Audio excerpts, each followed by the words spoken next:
ओम नमः शिवाय। शिव पुराण श्री रुद्र संहिता पंचम युद्ध खंड 28वां अध्याय शंखचूड़ का विवाह। सनत कुमार जी बोले, हे महर्षि, भगवान श्री हरि विष्णु के वरदान के फल स्वरूप दंभ को एक वीर पराक्रमी पुत्र की प्राप्ति हुई, जिसका नाम शंखचूड़ रखा गया।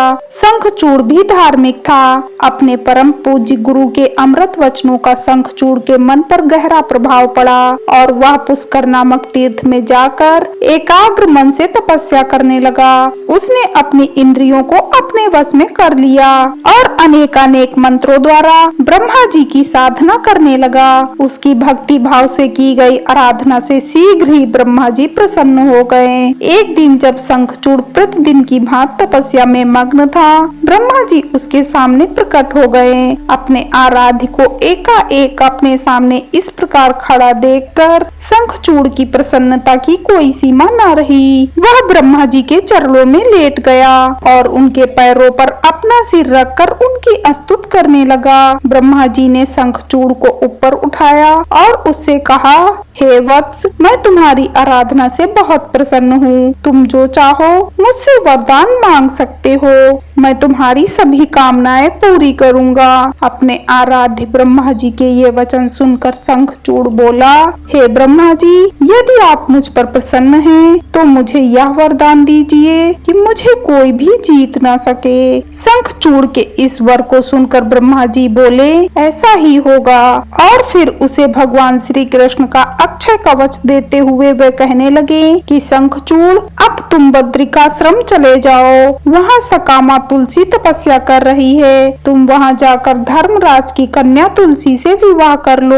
यह कहकर ब्रह्मा जी वहाँ से अंतर्ध्यान हो गए। ब्रह्मा जी के अंतर्ध्यान होने पर शंखचूड़ बद्रिकाश्रम की ओर चल दिया।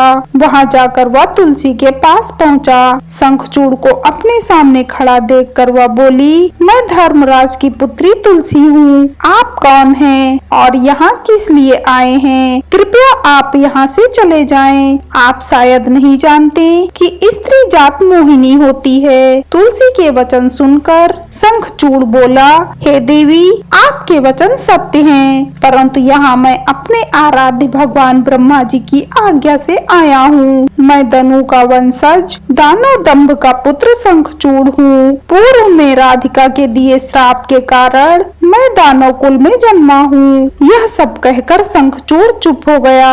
तब तुलसी बोली, यह सत्य है कि इस संसार में वही पुरुष श्रेष्ठ है जो स्त्री से पराजित हो जाते हैं, परंतु आज मैं भी तुम्हारी स्पष्टवादिता से अत्यंत प्रभावित हुई हूँ। जब इस प्रकार शंखचूड़ और तुलसी आपस में बातें कर रहे थे, तभी वहाँ ब्रह्मा जी प्रकट हो गए। उन्हें देखकर तुलसी और शंखचूड़ दोनों ने उन्हें प्रणाम किया। तुम दोनों यहाँ अभी तक बातें ही कर रहे हो? शंखचूड़, मैंने तुम्हें यहाँ तुलसी का पाणी ग्रहण करने के लिए भेजा था। तुम निश्चय ही पुरुषों में श्रेष्ठ हो और तुलसी निसंदेह स्त्रियों में रत्न है। तुम दोनों एक दूसरे के लिए ही बने हो, इसीलिए तुम्हें शीघ्र ही एक दूसरे का हो जाना चाहिए। शंखचूड़ और तुलसी को विवाह करने के लिए कहकर ब्रह्मा जी वहाँ से चले गए। ब्रह्मा जी का आदेश मानते हुए तुलसी और शंखचूड़ ने गंधर्व रीत से विवाह कर लिया।